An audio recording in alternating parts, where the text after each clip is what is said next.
Hi, everyone. Good evening, good afternoon, and good morning to everyone joining us today. And welcome to our webinar, Detoxifying Clothing in Asia, Addressing the Impacts of Exposure to Toxic Chemicals in Clothing. I'm Tripti Arora, Regional Coordinator for IPEN South Asia Hub, and I will be co-moderating this session along with my colleague Chinky. I hope you all can hear me, and we are thrilled to have you all here for this important discussion. This webinar is being organized by IPEN South Asia and Southeast Asia in collaboration with Ernica and our partner organizations. So today we will explore the presence of toxic chemicals in textiles and their impacts on human health and environment, and the urgent need for policy reforms and safer alternatives. So we'll be recording this webinar and we'll share the recording and the presentations later with all the participants. Now I'll hand over to Chinky to continue the session. Over to you, Chinky. Thank you, Tripti. Hello, everyone. Good morning, good afternoon, and good evening. I'm Chinky Pilino Goli. I'm the Regional Coordinator of IPEN for Southeast and East Asia, and I'm very glad and happy to see you all today. Our objective for this webinar is to foster awareness and dialogue on the chemicals found in clothing and textile products. We will also highlight key research findings and discuss sustainability initiatives. We encourage you to participate actively in the discussion and post your questions in the chat for our open forum later. And to set the stage for our discussion, we are honored to have Manny Calonzo, campaigner of Eco Waste Coalition, for his welcome message. I'm gonna...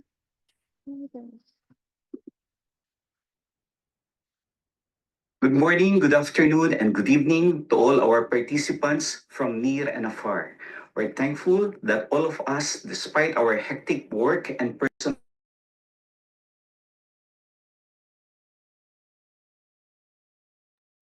Oh, sorry, Chinky, we can't hear that him. people were.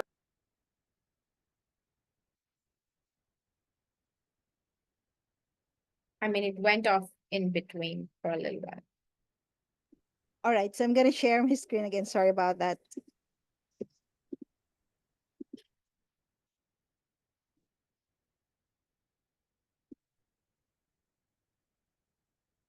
Good morning, good afternoon, and good evening to all our participants from near and afar.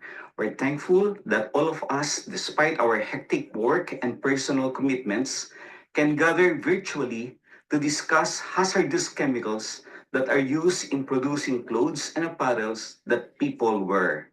We thank Chinky and Tripti, IPEN regional coordinators for Southeast and East Asia and South Asia, for organizing the webinar with the help of IPEN participating organizations in Bangladesh, India, Philippines, Thailand, and the Czech Republic.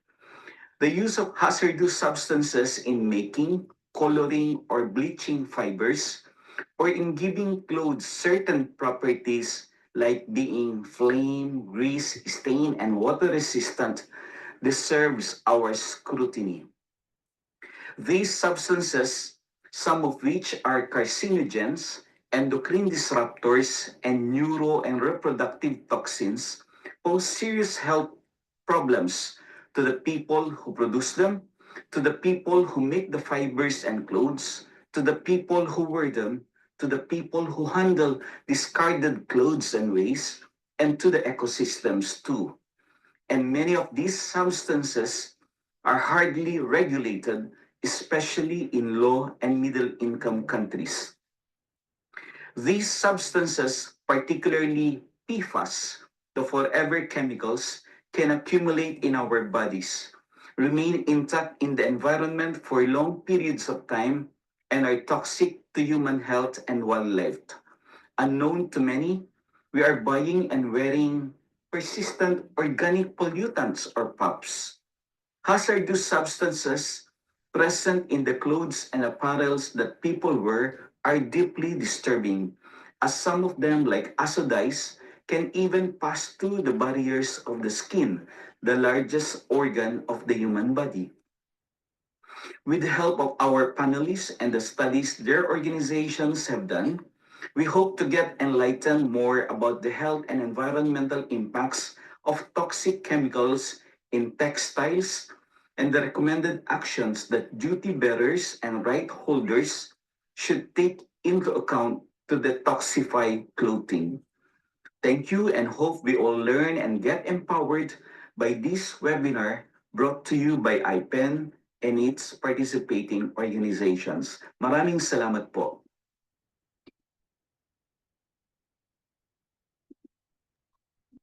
Thank you so much, Manny, for setting the stage for our webinar and for welcoming all of our participants. Now, moving forward, we are pleased to introduce our keynote speaker, Emily Best. She's the program manager for a toxic-free environment at ECOS, which is Environmental Coalition on Standards. Based in Brussels, she is responsible for addressing chemicals in products horizontally across the organization with the focus on EU circular economy policies. Emily has worked on environmental policy from several angles, with experience on food contact materials, climate change, and agriculture. Her experiences vary from campaign coordination of NGOs, research and report writing for an elected official in the US, and managing a farmers cooperative. She has an MA in environmental politics from American University in Washington, D.C. Today, Emily will share insights on the evolving regulations and policies governing chemicals in textiles and their impacts on industry practices. So over to you, Emily. Hi, everybody, and thank you so much to IPEN for the invitation to present today. I am going to share my screen, so hopefully this all works well. Okay, can everybody see me? See the screen? Yes, it's still loading. So yeah, we can see it now. Okay, great. Okay, as mentioned, I'm talking today about detoxifying clothing. At ECOS, we are an international NGO, and we work a lot with our members who are typically in the EU, but we have some members in Africa and in the US as well, and experts to work on environmentally friendly standards, policies, and laws. We work a lot on different products. And today, since we're talking about chemicals in textiles, I wanted to just quickly show this slide about our sector strategies. We look at measures that both pull consumers towards better products and also that push the worst products off the marketplace. I'm also going to talk a bit about some political strategies to take this issue forward and hope to detoxify the clothing that we wear and buy.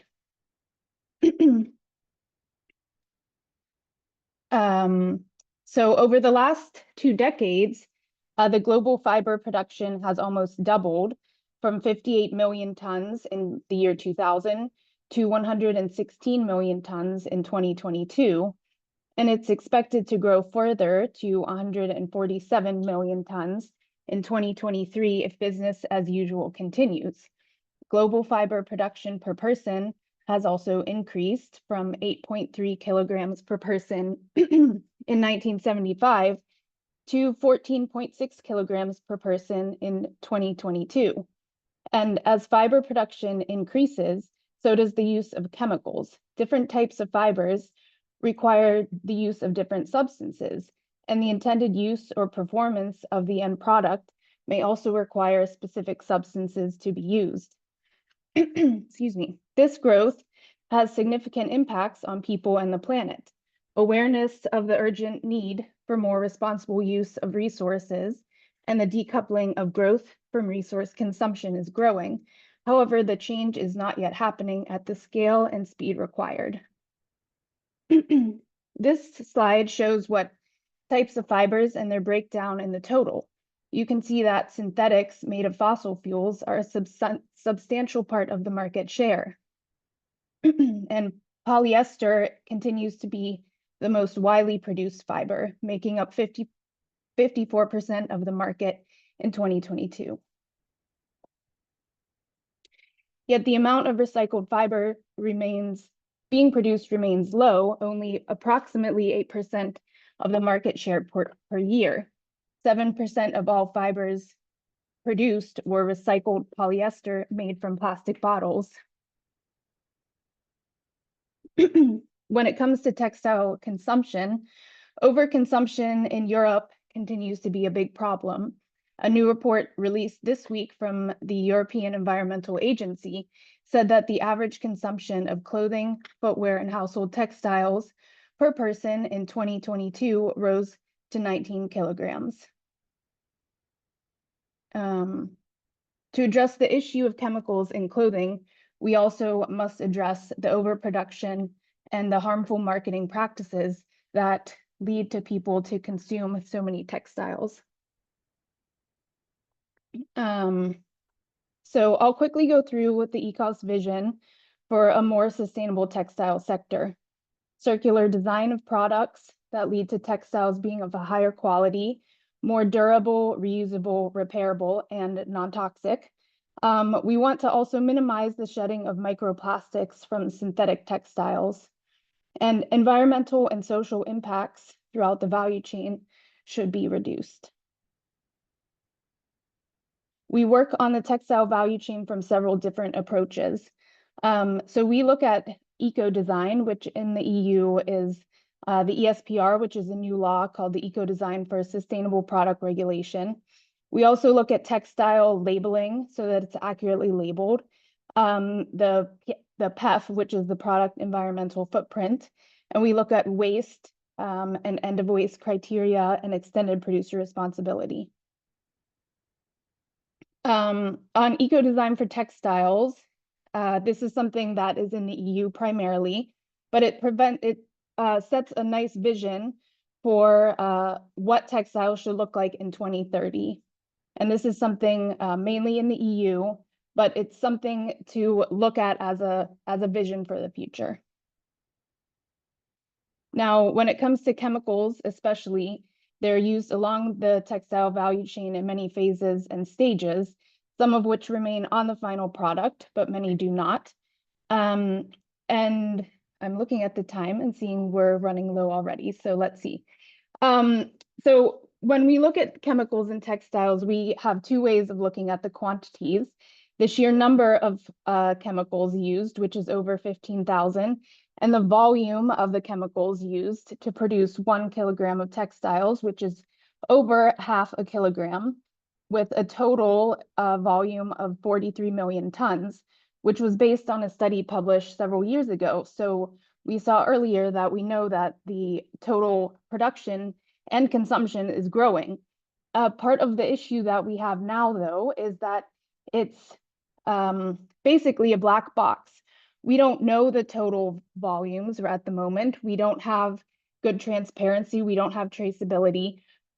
Different actors in the value chain don't speak with each other very well in terms of moving information about chemicals down the chain. And that's something that we'll hear more about today when we learn what these tests have shown, which chemicals are on the products, because that's something that we don't necessarily find out. For instance, when we buy a product, we don't know what's on it. This also has an issue with recyclability, because when there's no knowledge or little knowledge of what chemicals are on the product, then it's difficult for the recycler to know how best to handle it. This can lead to substances being passed on in the recycling process, such as PFAS. It can contaminate the batch. When looking at political strategies, there's many ways to address the problem of substances in textiles. We prefer what you can see in the top left, which the legal and policy incentives. But what we see most often in textiles are voluntary and market instruments.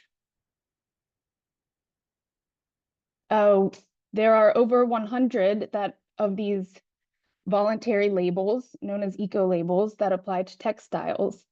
And they can be useful, they can move the needle, but they're not the same as a legal restriction.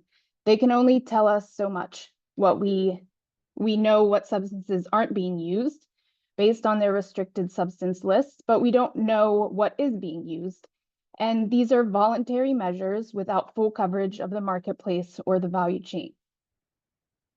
For a comprehensive approach to a sustainable textile industry, we look at the 6 priorities in this slide, and we want them to be regulated through law and policy.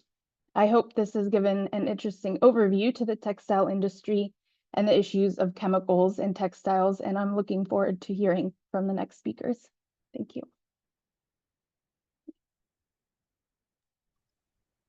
Thank you. Thank you so much, Emily. Thank you so much.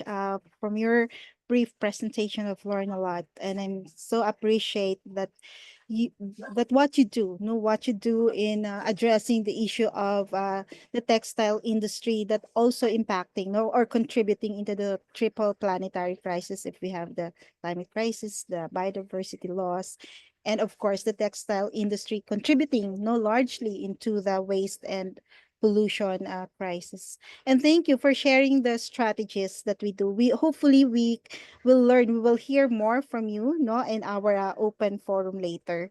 So thank you very much again. Um, so moving on to our technical discussions. So we have invited speakers from the IPEN participating organizations. And we will begin with a presentation from Karolina Bravkova from Arnica's Toxics and Waste Program in the Czech Republic. So Karolina works at Arnica since 2014, and she is committed to eliminating toxic substances from production, use, and unsafe disposal by advocating for stronger EU and international legislation and global bans. She has led numerous impactful consumer campaigns, including one for cleaner plastics recycling that resulted in the EU withdrawing exemptions from banned substances under the Stockholm Convention. So another notable campaign she initiated was aimed at phasing out forever chemicals, no, or what we call PFAS, from fast food, packaging, and other consumer products across Europe. So Carolina is also at the forefront of empowering consumers to make safer choices. She managed the development of the Czech version of Scan for Chem, a pan-European mobile app that helps users identify products free of harmful chemicals. Additionally, she oversees the implementation of the Life Chembe project in Czechia, where volunteers are trained to conduct household checks for toxic substances in their homes and educated on how to select safer products from their bathroom, kitchen, and living room.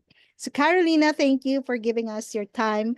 We will hear from Carolina the issue of toxic chemicals in textiles, including bisphenols and PFAS. Go ahead. Thank you, Chinky. Thanks very much for inviting me, and I'm very honored to be here and give you my presentation. So let me share my screen here, and I'll share it from the beginning. So is that okay? Do everybody sees my slide? Yes. Yes, okay, thank you. So thanks very much. Most of you know Arnica, the Czech-based NGO. We work very closely with IPEN, and we conduct a lot of consumer campaigns and toxic chemical campaigns while testing chemicals, not only in consumer products, but also in environmental matrices. I'm going to share here with you findings of 2-hour sampling campaigns of textiles. The first one is done as part of our Life Tox Free project, which we do with consumer associations here in Central Europe, from Czechia, Hungary, Slovakia, Slovenia, and Austria. And just to recap what, or maybe just to let you know, this project is basically about raising awareness among consumers about the toxic chemicals in products. And we focused in our first round of testing on textiles, as they are really very kind of a touchy type of products, and everybody reacts to it. It's kind of a status thing as well. So a lot of people are really sensitive to what is in their textiles, while also, of course, fashion is a key thing. But due to this fact, there is a lot of pressure and from the consumers toward the market, so toward the companies, but also toward the legislation to ensure better protection of consumer health and safety. By basically changing the behavior of consumers, it's one way, but we always stress out in our projects that it's the legislation and it's the changes which are coming from the top, which are key in really changing the industry direction away from toxic chemicals. And this is what we're trying to do as part of this project. These are the textile statistics. Emily already mentioned a lot of them. Maybe just to let you know that also the textile industry is a huge emitter of CO2 emissions, carbon dioxide emissions, and other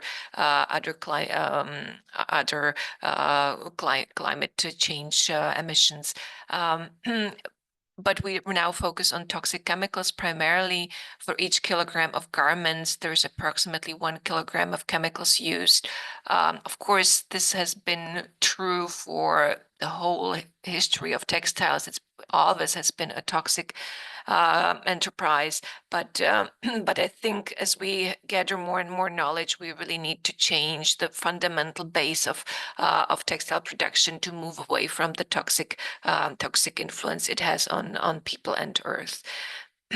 So my first few slides are going to be about the bisphenols in the underwear. This is what we've done last year. Just maybe a few words for those of you who have not heard of endocrine disrupting chemicals yet. I'm sure many of you do, but just a short recap. Endocrine disrupting chemicals have been talked about for the last about 10, 15, 20 years even, that their effects are at very low doses, similarly as hormones. These chemicals affect people's health at very, very low doses, nanogram per gram, so 1/1,000,000th, 1/1,000,000th of gram, which is sometimes very difficult even to measure in laboratory circumstances.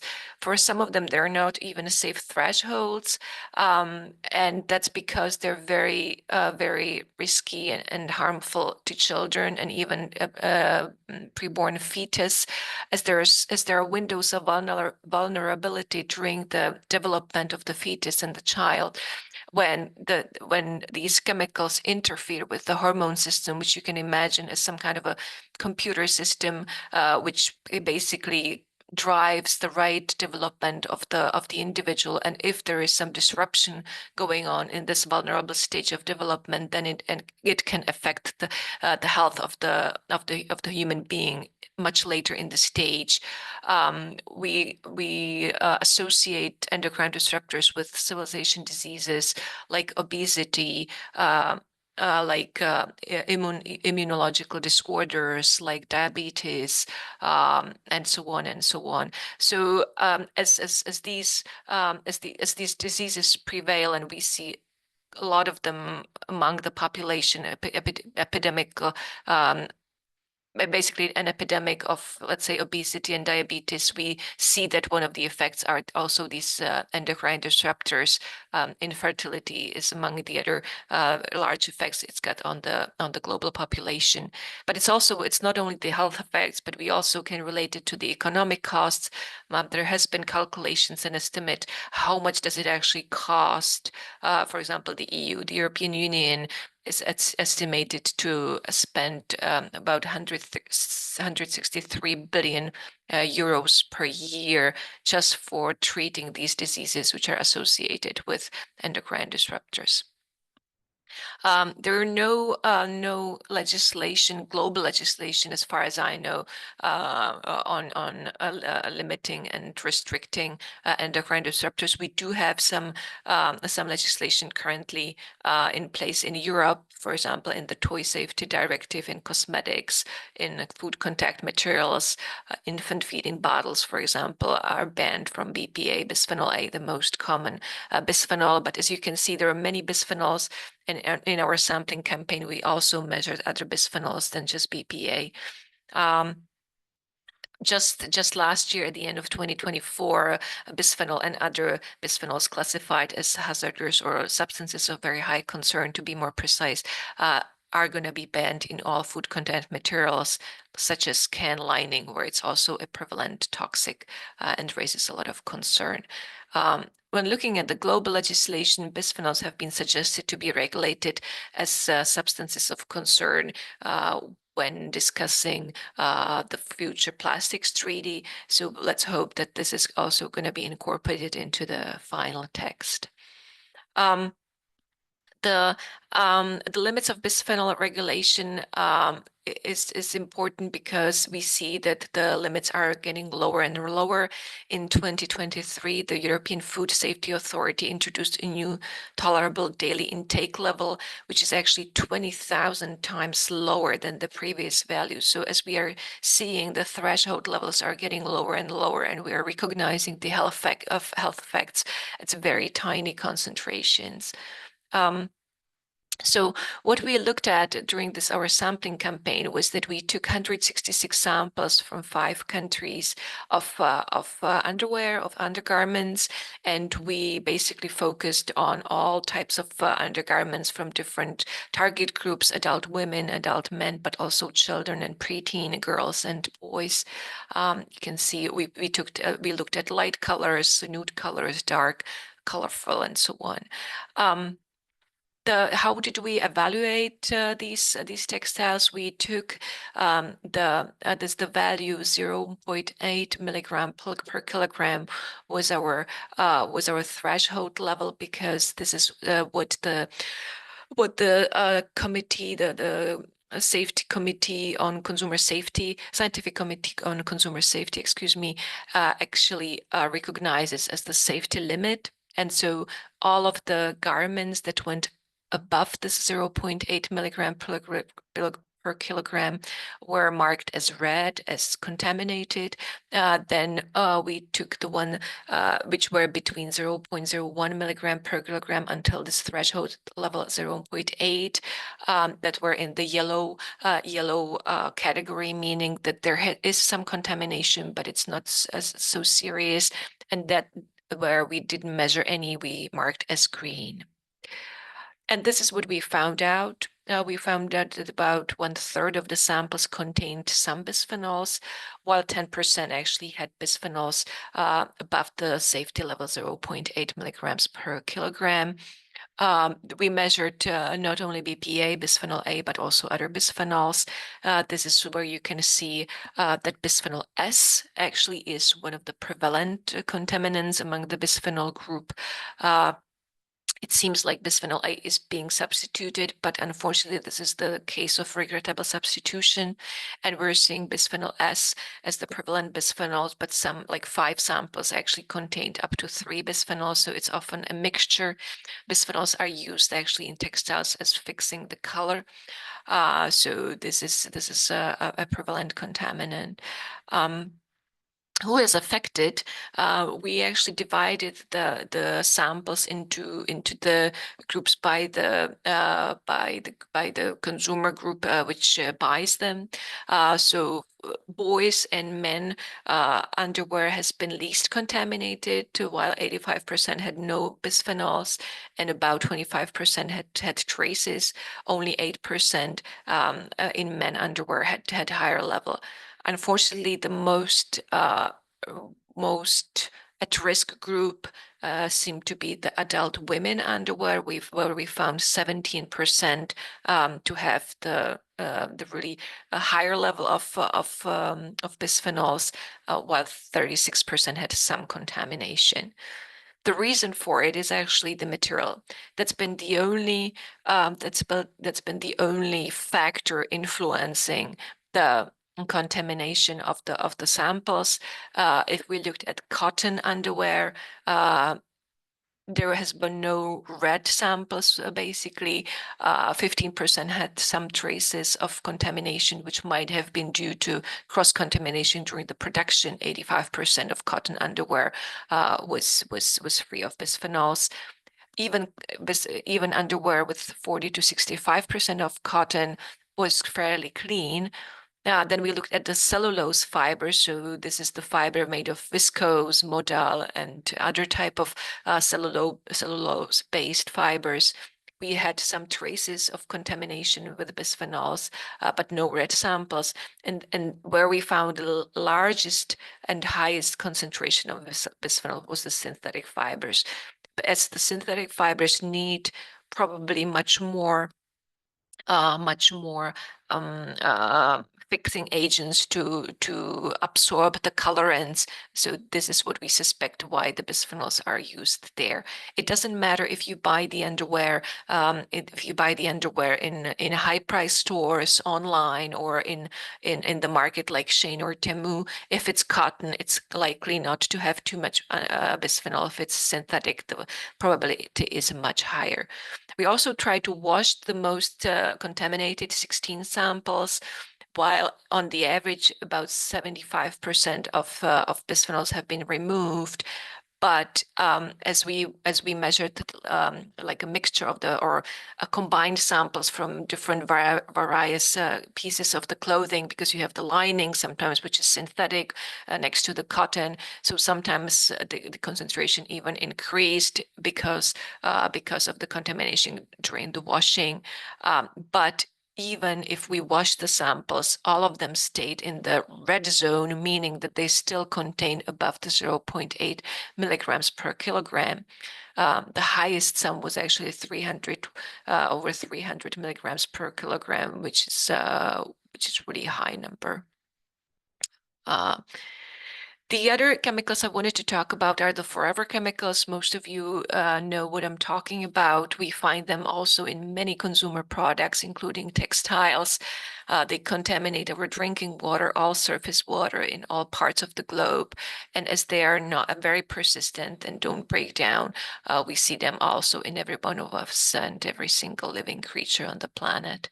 They've been associated with a lot of health concerns from increased risk of testicular cancer, decreased fertility, lower infant birth weight, even decreased body response to vaccines. They are on the top of the agenda for many legislators and companies to get rid of them. About 3 years ago, we did a huge sampling campaign. My colleague Penchong is going to talk about the Asian samples, but we also sampled outdoor textiles, more specifically children jackets from 6 European countries plus Czechia, while about 1/3 of them actually was contaminated with globally banned PFOA, one of the substances banned globally by Stockholm Convention, where we actually suspect that was the degradation substance from the 6,2-FTHOH, which is a substance used in polymers, in fluoropolymer-based polymers for coating of the jacket. We also analyzed it for the total extractable fluorine content, meaning that the polymers do not break down, or they do break down, but they do not emit the fluorine, organic fluorine, as much. But as the garments get older, they get emitted.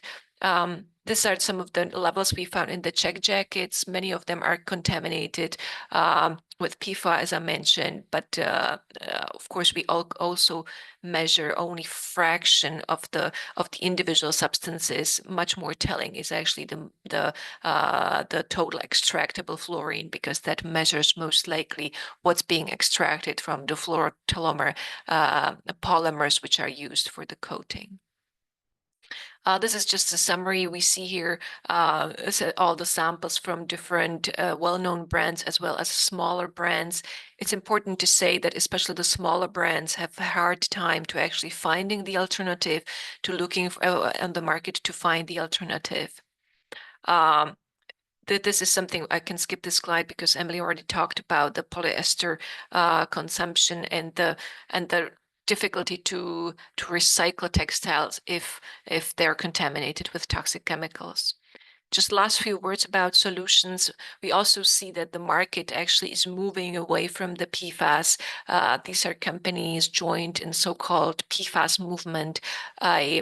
a movement of companies which are calling for PFAS ban, universal PFAS ban, to exactly enable companies to find better, safer alternatives, not to go into regrettable substitution. So this is one way forward. We also see that there are companies. This is a website governed by Green Science Institute in the US, where you can actually find companies which have phased out and have a policy to get rid of PFAS. And of course, we've got the eco labels also. Emily mentioned them. But again, we need to know that it's only a fraction of companies who actually go forward and certify their products. And we see that basically the only thing which really does work on a much larger scale are the global bans. We hope that the EU will still keep setting the right example and move the textile industry toward the elimination of toxic substances, not only PFAS. We cannot go substance by substance. We really need to move forward through a group ban, because as we can see, since 2009, so since 15 years ago, we only banned 3 groups. Maybe now this year we will have 4 smaller groups of PFAS banned, but we need to be much more effective and really move away from all the toxic chemicals classified as toxic, carcinogenic, persistent, and endocrine disrupting. Thank you so much for your patience, and I'm hoping to get some questions from you later. Thank you so much, Carolina, for sharing the findings of these critical studies. I think all of them are very important, and the results are deeply concerning, especially for the vulnerable groups, women, girls, and children. And I think it's disappointing to see the lack of global regulations on this issue. And I think the situation is quite similar in many parts of the world. The regulations are inconsistent. They cover only some medices and some products or some, matrices. Yeah, and I think it's also encouraging to see that the threshold levels are decreasing, and we hope that all of your work, our work, our collective work lead to more stringent regulation across the world. So let's move forward to our next speaker. Next, we have Pencham Satang, Executive Director of Earth Thailand. And today she'll highlight the study results on PFAS in outdoor textiles, focusing on the samples from Thailand that Carolina just spoke about. So over to you, Pencham.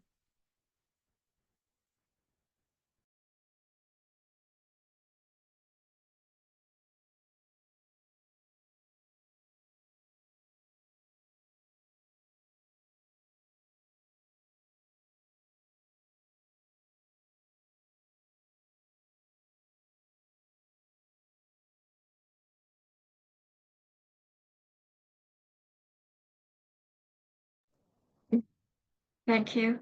Thank you, Titi. I hope my slide is on the screen already. Yeah. Thank you for inviting me to share the study results of PFAS in Thailand. Yeah. From 2022, Earth joined the IPEN-led international study that conduct in totally 4 regions, 13 countries, with the collections of 23 samples from these countries. In Thailand, we also collect 6 samples of clothing in the market, like a supermarket and high-class shopping mall. There were 1 shirt, 1 t-shirt, and 4 jackets. Sent for analysis by IPEN and Antarctica. The study found numbers of PFAS chemicals group in the samples, the products from Thailand. There's a rise on the screen showing the level of PFAS content in samples from Thailand, and the highest content is more than 329 nanogram per gram. It is from the right scale t-shirt.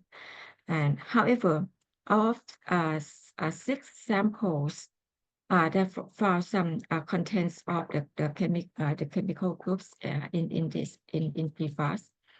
Thailand is second of the highest levels of PFAS in posting samples from Asian countries.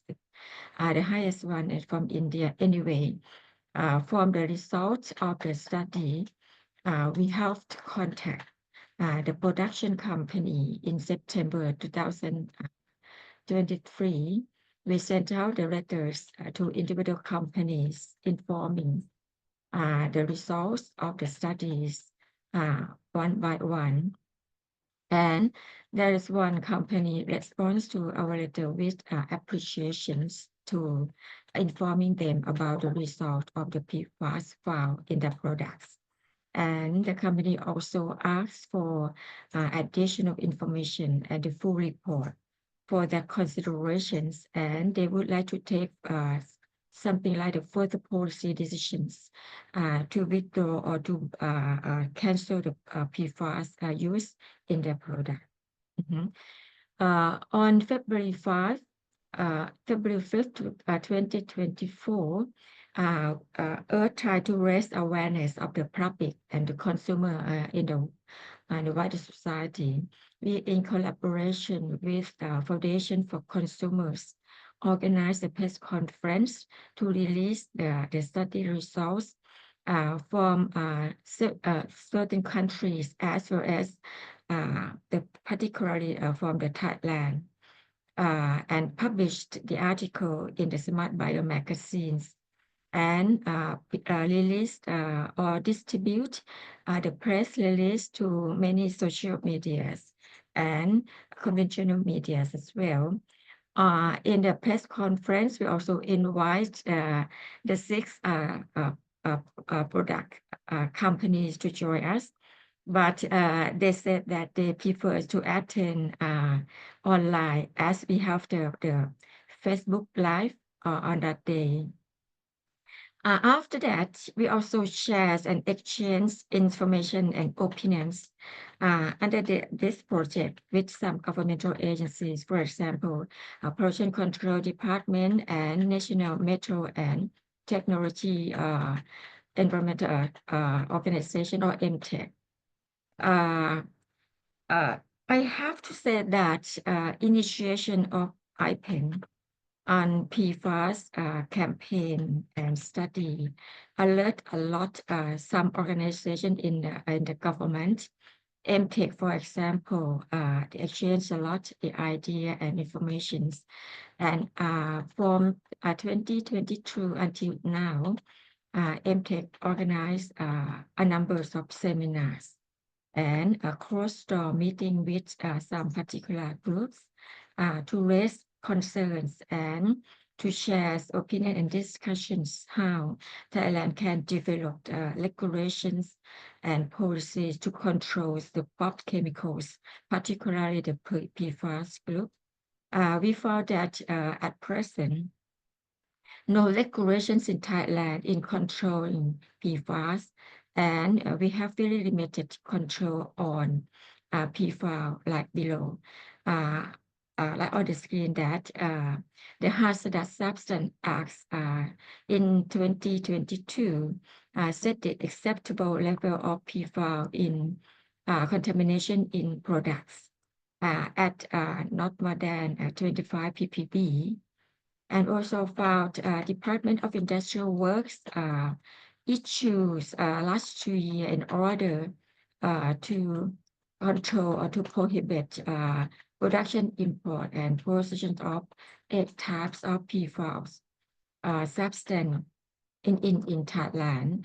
In case that some company need to import, they need to explain and put a lot of details before asking for a permit to import into the country. MTech, or National Metals and Materials Technology in cooperation with Pollution Control Department and some other responsible agencies, try to engage voluntary engagement and ban PFAS group from the private sector. For example, recently they organized seminars on POPs Convention and PFAS to alert private sector to comply with the Stockholm Convention regulations. And list some serious concerns about the PFAS group and try to discuss how Thailand can control PFAS and some other types of POPs can cause in industrial sector. At the same time, there's been the formulations of draft regulations to limit PFAS in firefighting foams. It's just a draft right now. And they are going to draft regulations to control PFAS in drinking water. That's the government agencies that they quite have serious concerns, particularly on PFAS in drinking water. So these are the situation in Thailand that I share to you today. Thank you very much.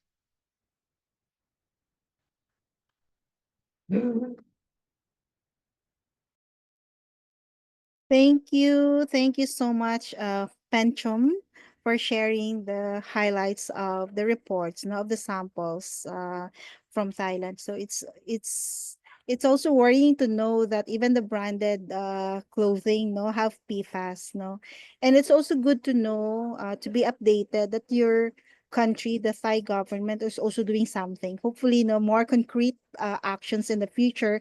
But as you have mentioned, that there are already like information sharing, and also planning to also enact policies, in compliance with the existing Stockholm Convention. It's good to know, because if the European Union can adopt or enact and implement policies, hopefully also the Asian countries, because eventually this will all affect us and also the environment. So thank you so much again, Penchum, for your sharing. Bye. Okay, so following Penchum, we will now welcome Sidika Sultana, the Executive Director of ESDO Bangladesh. Sidika will present findings from the PFAS water contamination study near the textile production site or sites in Bangladesh. Sidika, please take the floor now. Thank you, Chinky. Yes, Tripti can share my slide.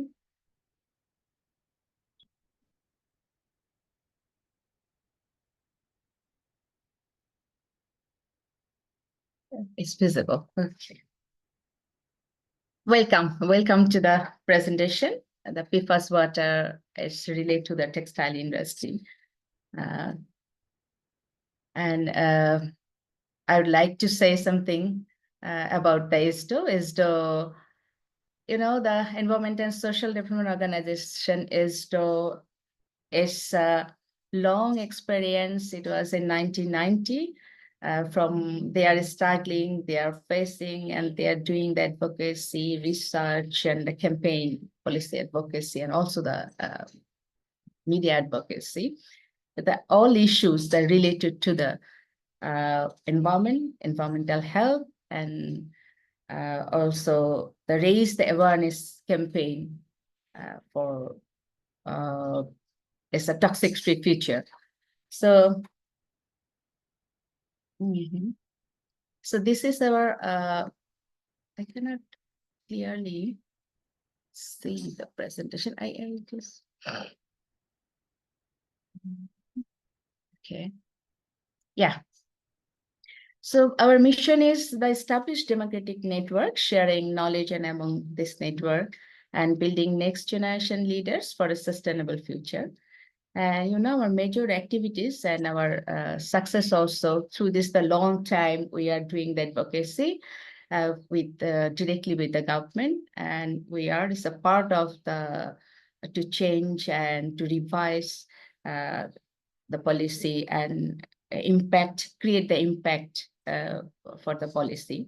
So it has a major success. Some points are there. The ISRO continuous advocacy made Bangladesh the first ever country to ban polythene bag use and production in 2022.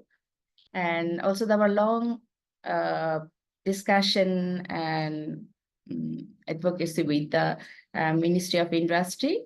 The BSTI is under of them. So we got a result in 2018. This is the mandatory standard for the decorative paint. This is 90 ppm. And due to the long advocacy, BSTI set the limit of mercury content in skincare products at 1 ppm, accordance with the Minamata Convention.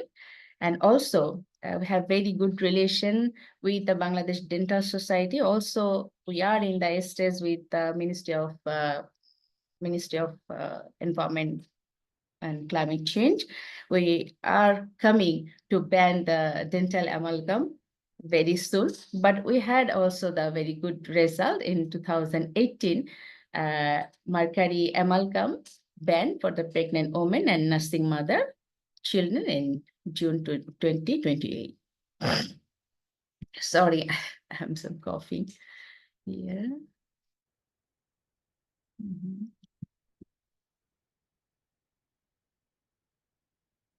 Okay. Yeah. So welcome to this main topics. Today, I would like to share our findings on a critical environmental issue. This is PFAS water contamination in Bangladesh.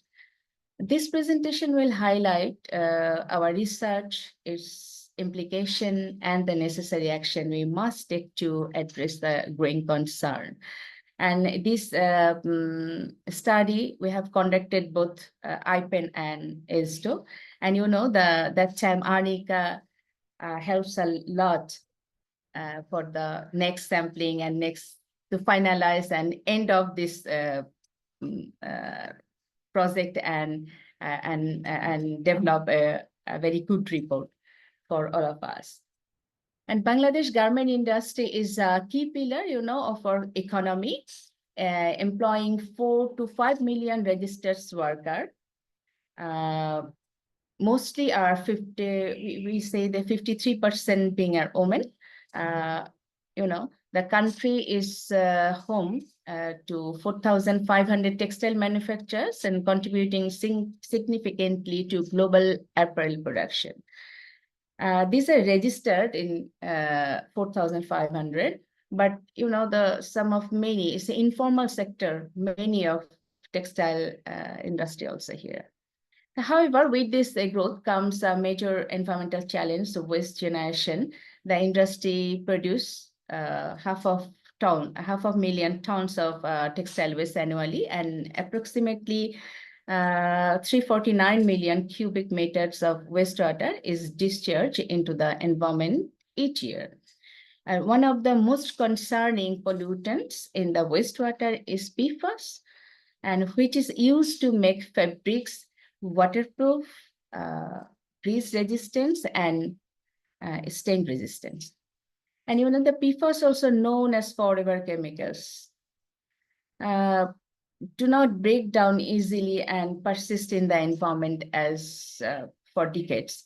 One release, they accumulate in living organisms, causing serious health risks such as cancer, liver, and kidney damage, and developmental issues in children. The widespread use of PFAS in textile means that every stage of the supply chain, production, washing, and disposal contribute to water contamination. Without urgent intervention, PFAS pollution will continue to threaten both environment and public health in Bangladesh. Next slide, please.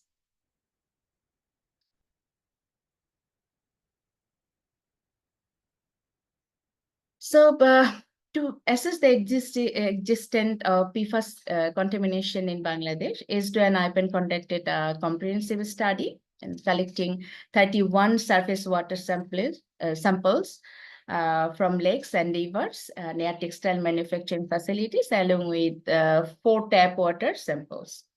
And surface, we can find here the surface water testing results. The PFAS were detected in 27 out of the 31 surface water samples, a clear indication of widespread contamination. And 18 samples contaminated PFAS, compounds that are globally banned under the Stockholm Convention, including PFOA and also PFHSS. Acid. And 19 samples exceeded the proposed EU regulatory limit for PFAS in surface water, highlighted the serious water quality concern. And we can find the tap water testing results. 3 out of 4 tap water samples contained PFAS, indicating that contamination is not limited to industrial wastewater, but also affects household water supplies. The contaminated samples exceeded the US PFOA limit, and one sample surpassed the EU PFAS threshold, raising major concerns for public health. And these findings confirm that PFAS pollution from the textile industry is infiltrating both natural water bodies and household drinking water sources, and posing a significant risk to communities and ecosystems. So without immediate action, PFAS exposed will continue to grow, leading to long-term health and environmental consequences. Next slide, please. Yeah, given the severity of PFAS contamination in Bangladesh, it is essential to take immediate and strategic action to immediate its impact on public health and the environment. To address the risks associated with PFAS pollution, we must develop an efficient decontamination plan to remove PFAS from soil and drinking water in communities near contaminated sites, and invest in research and innovation to identify and promote non-PFAS safer alternative in textile production. And also we encourage conscious consumer choice by increasing demand for PFAS-free textiles, particularly in the outdoor apparel sector, and ensuring that manufacturers and retailers priorities PFAS-free alternative. To ensure long-term solution and policy level action, we must need it to support the global elimination of long-chain PFAS under the Stockholm Convention with exemption to prevent further contamination, and advocate for a class-based approach that ban all PFAS chemicals under the Stockholm Convention rather than regulating them individually. So push for Bangladesh to ratify the Basel I Amendment and ensuring no export or import or PFAS contaminated hazardous waste to non-OECD countries, and protecting vulnerable communities, and effectively implementing the Stockholm and Basel Convention within Bangladesh's national policies, strengthening environmental governance and holding industries accountable.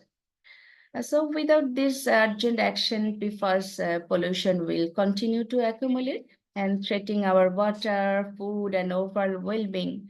And now is the time to act for a PFAS-free future. And next slide, please. Now come to the conclusion.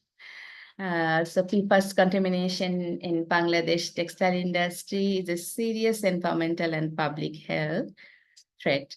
Our study confirmed widespread pollution in both surface and tap water, highlighting the urgent need for action. And we call to address this issue, we must decontaminate water and soil in affected areas and promote PFAS-free alternative in textile production. Also encourage industries and consumer to shift towards safer PFAS-free textile, and strengthening regulation by fully implementing the Stockholm and Basel Convention. So this is the time to act now. Without any intervention, PFAS pollution will continue to accumulate, impacting future generation. Through collaboration, innovation, and policy reform, we can eliminate PFAS hazards and protect our environment. So, already it's a good news. We are talked with, and we had a very good meeting with some of the they are the PGME and BKMEA. They are the authority of the garments and textile industries. So we had a very good discussion, and we did also the presentation about the PFAS and contamination. So they told us, and they also say we will work together, because they said we don't have much idea about the PFAS in textile. So we have to learn, and we need to training also, and we do work together with the government also. So this is also the positive things in going on in Bangladesh. Thank you very much for listening me.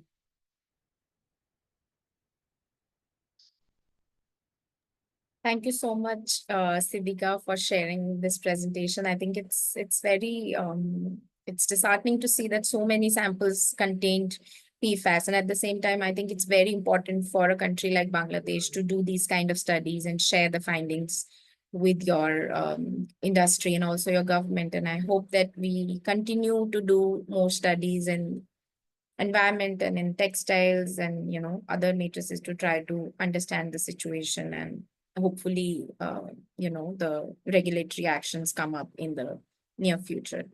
So thank you for sharing that with us. Now I would like to move on to the last presentation of this session, which will be done by Piyush Mahapatra, who is the Senior Program Coordinator at Toxics Link India, and he would like to share the presence of nonylphenol phenol in textiles and its implications in India. So over to you, Piyush. Thank you, Trupti, and thank you, Ipan. In fact, I'm still traveling. I'm, based in now in Surat. We just concluded a meeting on the Textile Association's Gujarat Chamber of Commerce on these issues of chemicals in textiles, and because the Surat is a known hub for textile supplies. It's global hub. I can say that, and it is one of the oldest hub for textiles. In fact, therefore, it's very relevant to speak from here. Actually, I'm still in that hotel where conducted this meeting, and we had a good participation from industry. We try to listen from the industry what are the challenges on chemical in textile. And so in this context, I will speak on this issue of nonylphenol, where we also discussed today, and this is very relevant because this is a PFAS, PFAS, BPA, there are other challenges there, but nonylphenol, which is a very low-hanging fruit issue for the country like India, maybe for Bangladesh also, that might be a concern. And we picked up this issue because we know that, there is a complete phase out in developing countries like you, and there is a very stringent regulation standard for the textiles, non-phenols used in textiles. And then therefore we thought that when we try to enter in this area of chemicals, textile, PFH, BPA, there are certain evidence globally also. But in non-ethanol, we believe that it's a long fruit, but there is no actually has been initiated in India.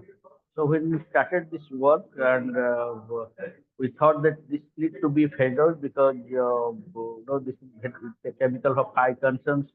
It is going to the waste stream, water streams, and there is likelihood that it can cause serious health and environmental damage to the environmental damage. So next slide, please.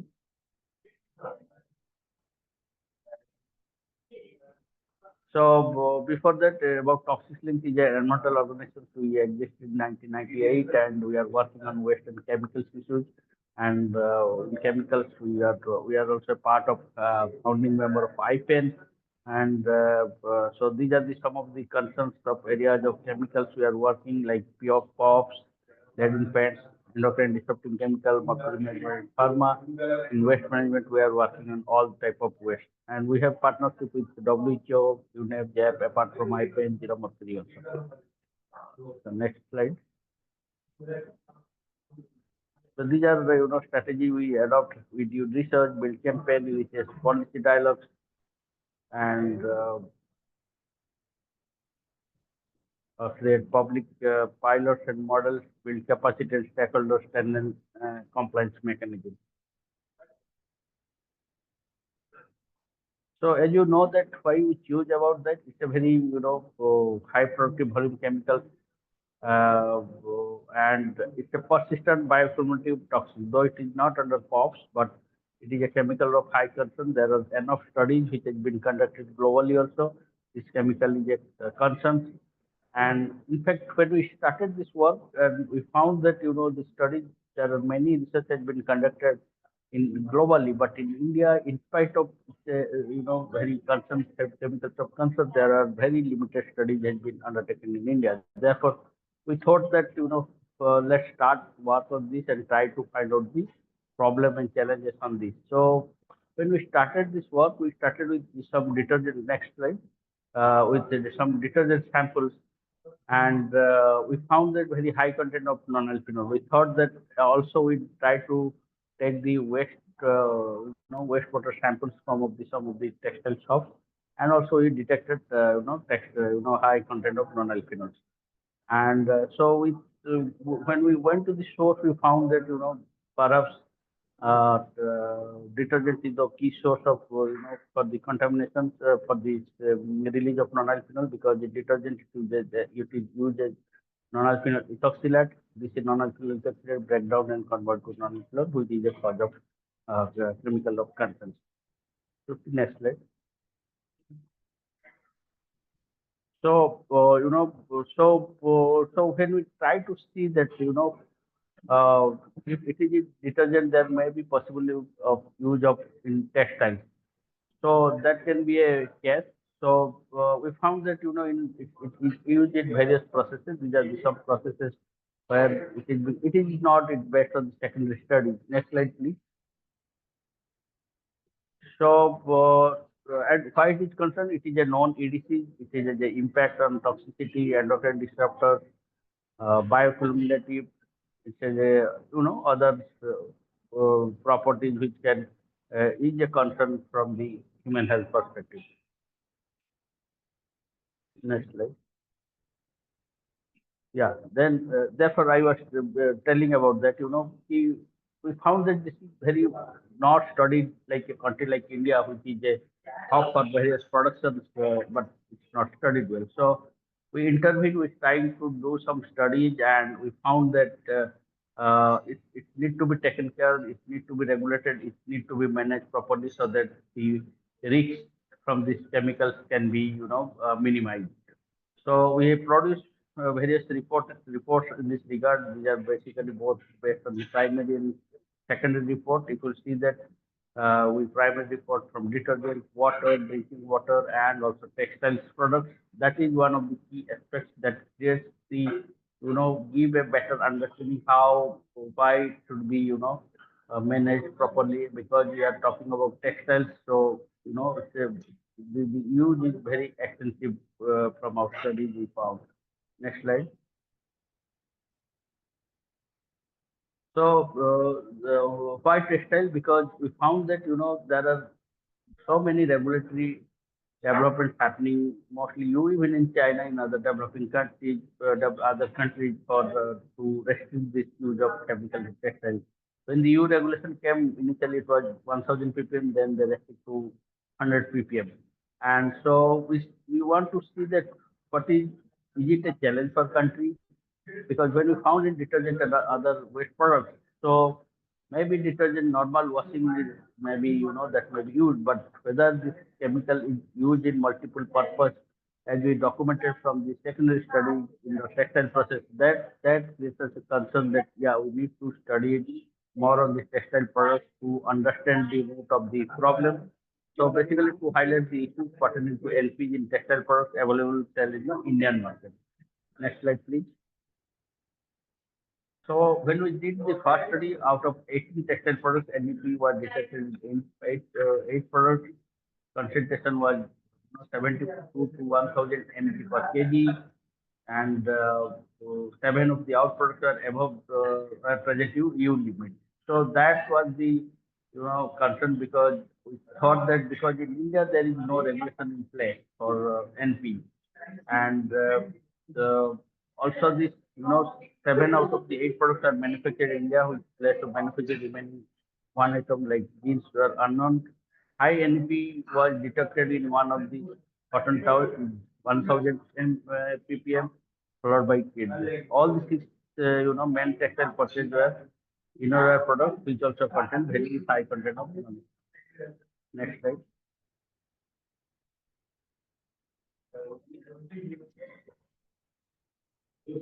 Also, we try to to collect some of the detergents also to see whether to establish the leakage. Next slide, please.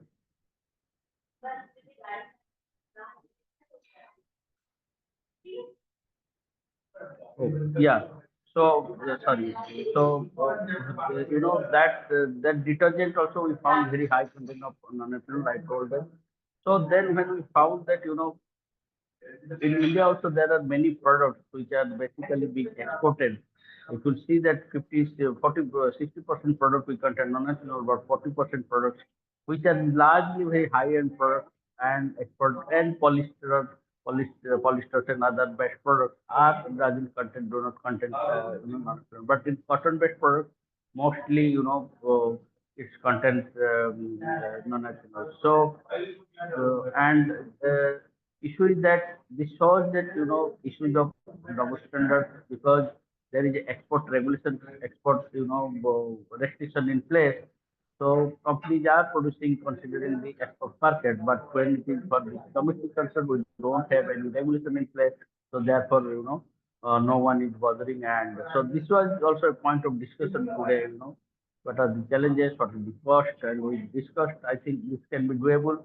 In fact, we released this report ongoing based on this ongoing study, where we found that if the next best study will be 15 out of the 40 textile products very content high NP 957 around 1000 NP, and again 8 out of the 50 products are manufactured from cotton, whereas 5 products are made from hosiery.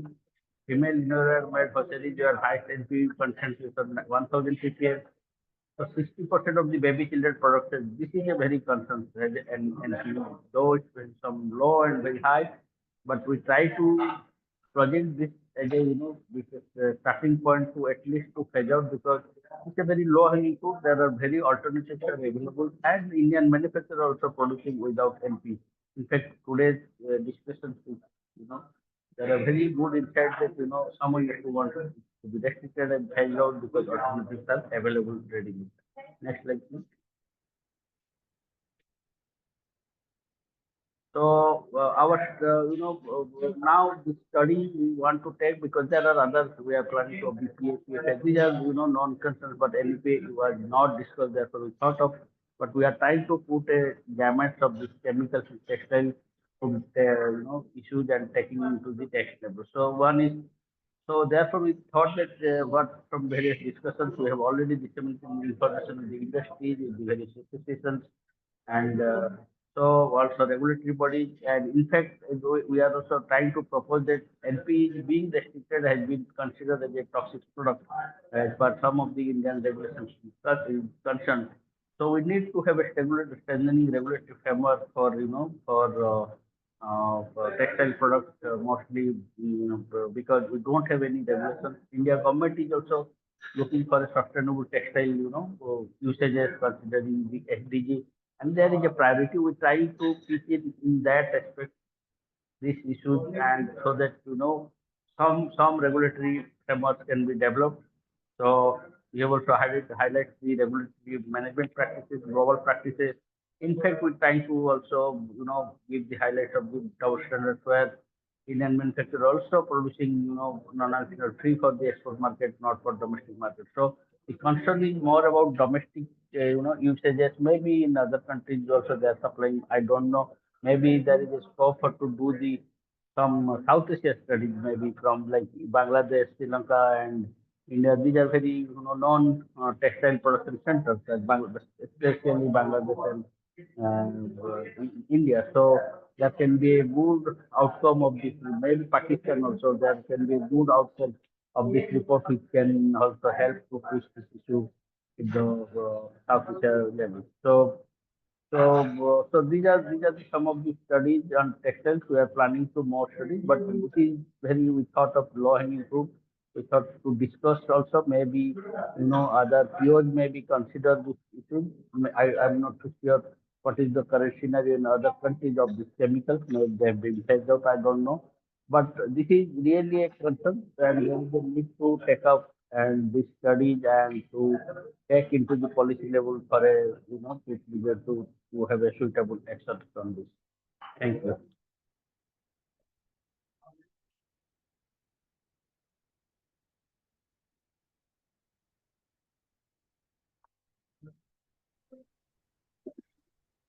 Uh, Chinky. Yeah, okay. Yeah, so thank you so much, Piyush, for your presentation. Yeah, I think for me personally, no phenol is new to me, but also, of course, hearing from you, learning from your presentation, you know, all our clothings are being affected by phenol, and it's not just affecting us, but also the environment. It's really concerning. And thank you all to our speakers. Thank you for your inputs, for the information that you've shared with us. And I think we will now open the floor for the discussion. So either you post your questions. We're seeing a lot of questions. Thank you so much to all your questions. And also thank you to Carolina and also Emily for already answering many of the questions. But we will now open the floor for interactive question and answer. So Tripti, would you like to read the first question? Thank you. Sure. Thank you again, everyone. And I see questions are coming in, so please feel free to use the chat box or the Q&A box to type more questions. I see one of the questions is, I think, for Carolina, is from Mr. Nageswara. So, women's innerwear seems most contaminated with nonylphenol and PFAS. So, wouldn't it be good to report some all toxic chemicals in innerwear? So, would you like to take that? Yeah, I think it would be great to actually have a full transparency on what type of chemicals are there in the textiles. Unfortunately, this is something which we cannot get, or there is basically no legal requirement in comparison with, for example, cosmetics or food. Especially here in Europe, we do have this legal obligation to share this information with consumers and especially downstream users. It's actually consumers very often do not have the full knowledge, but the downstream users who sell or who manufacture textiles would be really keen on having this information in order to make a full rational decision on what type of chemicals they should be using or not, because it's often the downstream users, the manufacturers of the products, and the retailers who kind of feel the pressure from the consumers, but not the chemical companies. So I think here the demand for full transparency on what type of chemicals is being used in textiles is a right way forward, and we as NGOs are fully pushing forward to this requirement. Yeah, I'll just add to that. Totally agree with Carolina that the ESPR here in Europe, the Eco Design for Sustainable Products Regulation, theoretically can place requirements on information to be conveyed along the value chain of a product. But as of yet, we haven't seen, well, we're still in the very early process of implementing the regulation, so we don't yet know what the lawmakers will end up requiring in terms of these information requirements. And it could be the case that in the end, they require a certain amount of information to be conveyed, but not really allow consumers, for instance, to have access to it. There could be some requirements that then are only made available for researchers or recyclers, that sort of thing. So I would say that progress is being made, but we're still in the very early stages of having any more transparency or reporting on the chemicals that either remain on the product or which are used.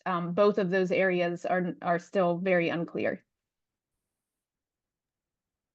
Thank you, Carolina and Emily, for.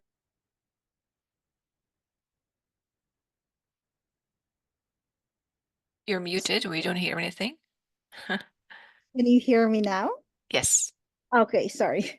So thank you again for response to the question asked by Tripti. I think one related question also is that, like for example, in Asia, I think although other countries have already existing regulation on textiles, no, and PFAS, but a lot of countries in our region don't have the policy.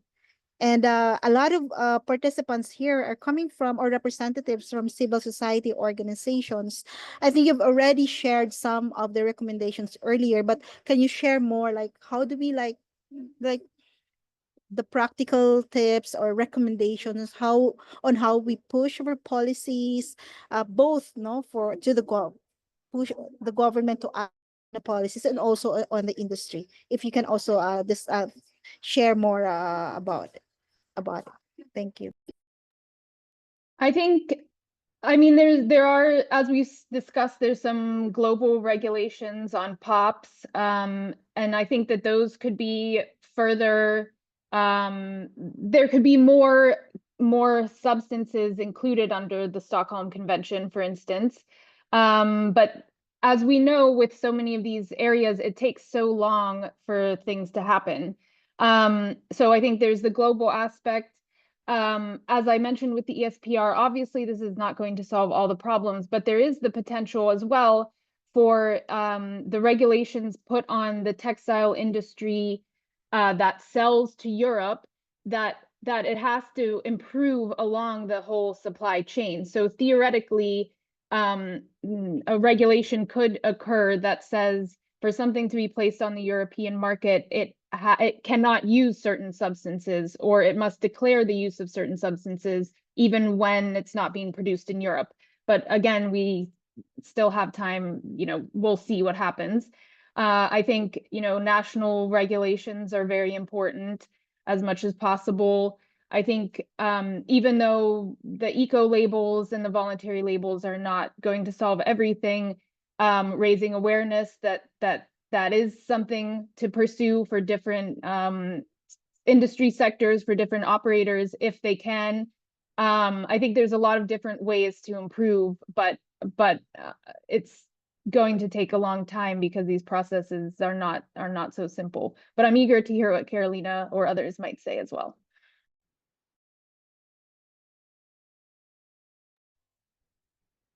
Yeah, I don't know if my colleagues want to add something to it. I think like part of it is raising awareness and just talking to your government officials about the adverse effects it has on the environment. And I think like collaboration is done within IPEN are really valuable. And we do have a lot of projects also about raising awareness here among the consumers who have more power to influence the big global chains. So these type of collaborations of testing chemicals either being emitted in your countries or in products being from manufacturers in Asian countries is really important. I think the Global Plastics Treaty is one of the instruments that if we manage to get the substances of concern being banned through this agreement, that would be a huge step forward, also having a lot of effect on the textile industry. And then I think the other thing which I wanted to mention is also like showing the positive examples that I think the consumers do make a huge difference, and the new perspective of really like designing the product at the beginning with the fact in mind that it has to be environmentally safe. It shouldn't harm people's health, workers' health and consumers' health is a right way forward, because we keep on substituting one harmful group of chemicals with another one. So we really need to take a good look at what is actually safe and what are the right and safe materials. And this is something totally not being, I think, kind of shared, and there is no legal way of sometimes like sharing this type of information across the entire supply chain. Thanks, Carolina and Emily, for answering that. And I see our colleague Ram has raised his hand. So if it's okay, I will permit him to speak and he can ask his question. Ram, please go ahead and ask your question or comment. I think it is not a question, but in general, thank you for all the presentation.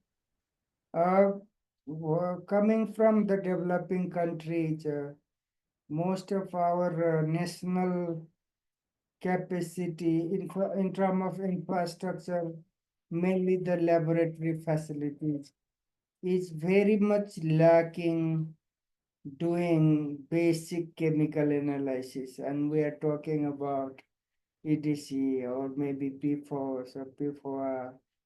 I did see any possibility in near future our national government base on laboratory facilities does have that kind of thing. So I think in order to promote or strengthen the campaign for these kind of chemicals in our region, one of the major and urgent necessary is to capacitate our national government in term by improving or by developing infrastructure, including laboratory facilities.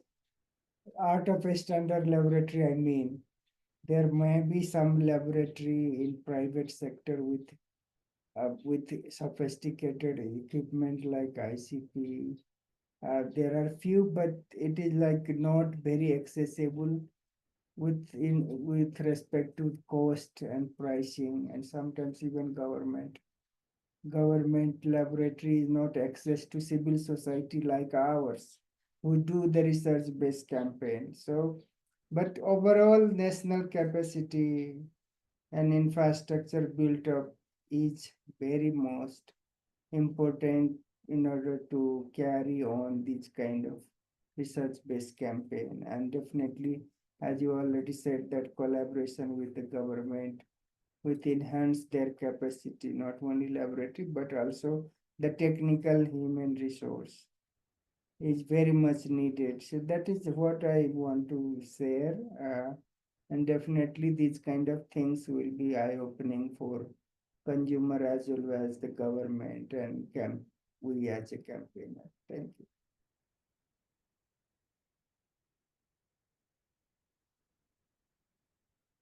Thank you, Ram, for sharing that. Would any of you like to say anything, Emily or Carolina? Would you like to share reflections?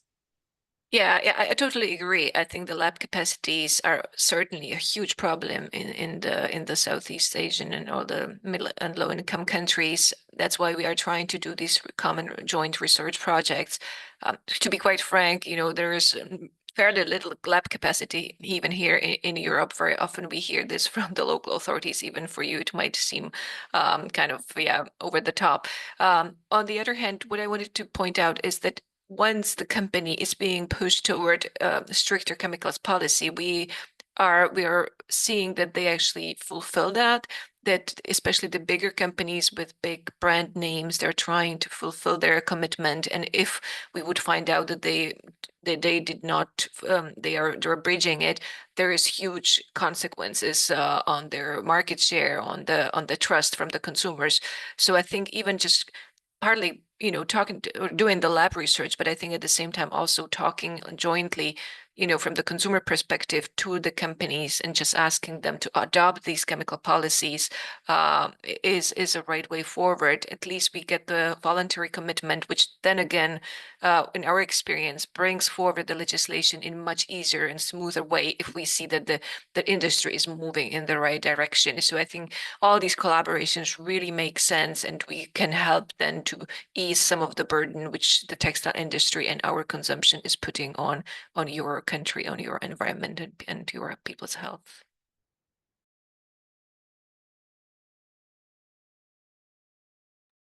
Thank you so much, Carolina, and I hope we continue to do more collaborative studies and, kind of have more data, especially for the developing countries.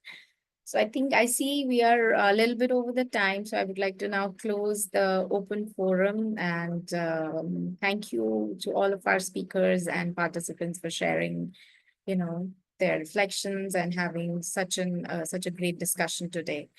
So as we move towards the closing, I would like to invite Jan Lorenzo, who's the Deputy Director of Ban Toxins Philippines, to share some final remarks. Thank you so much, Tripti. So again, I am Jam Lorenzo from Bantoxics. We are an NGO based in the Philippines. We're a bit over time, so I'll be quick with the closing remarks. So basically, the message is simple. The issue of toxic chemicals and textiles is directly linked with the protection of human health and the environment. So while it is considered a significant contributor to economies, the textile industry operations bring a host of environmental challenges and is a major source of pollution in many countries, which were mentioned in the presentations earlier, and is also present in a lot of countries, including China, India, and Pakistan, for example. So the textile industry, as we know, can pose significant adverse impacts to human health and the environment, impacting various human rights, such as the right to a healthy environment and the highest attainable standard of health. So basically, the issue of textiles is directly linked with the protection of human health and the environment. A huge thanks to the IPEN network and participating NGOs for raising critical awareness regarding this pressing issue.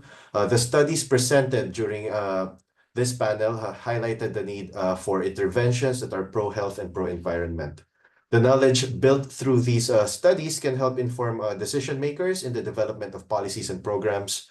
Some which were mentioned in the presentations include programs that promote sustainability, sustainable sourcing practices, decontamination efforts, and improved research on alternatives, and as well as policies that promote sustainability and prohibit the use of harmful toxic chemicals.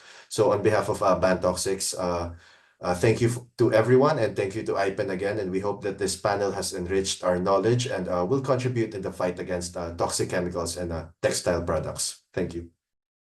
Thank you so much, Jam, and thank you so much to our speakers, to all our co-organizers, and to everyone who joined us today. As Jam said, we hope that discussion has been informative and will inspire further action, and will lead us toward a safer and more sustainable textiles and future for everyone. So have a great day, everyone, and thank you so much. Thank you. Bye-bye. Everyone. Bye. Bye.